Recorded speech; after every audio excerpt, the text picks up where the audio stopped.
Olyotse n'otuuka mukulu Patrick bwedda gwe bwe nninda nakookonye wali eri nga tuliwo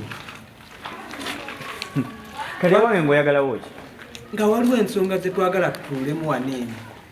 nsonga zaki solima nze nyina obudde obutuula nammwe mu nsonga zammwe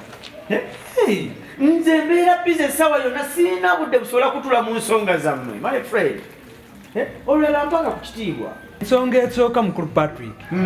ya bucaafu balongoose, endala ya ttooyi tugenda kulwala era mutulongooseze mukulu Patrick. naye kambuuze wano tetulinawo abakazi mutuwasizeyo abanaatulongooseza omukazi owange agende mu ttooyi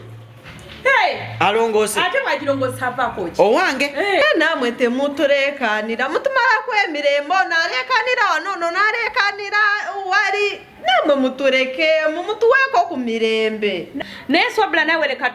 leka kukisussa ate leka kwefuula nti gwategeera ennyo wena weefudde ow'ekitalo kati otugambe mbu gwotegeera nnyo mulekana nnyo ekintu kino kinnumidde ebbanga naye leero kansogere gwe Mr. Sejjakasebu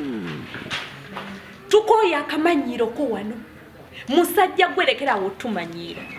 leero osomba ono luli n'oleeta oli kati oze ozuŋŋana ne guno omulawo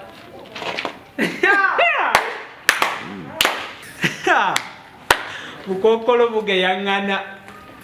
kati naawe Rema oli ku Sankala naye nsolima lwaki tonneesonyiwa nga naawe oyingiza ono n'oyingiza oli ne musooka mwoganya leediyo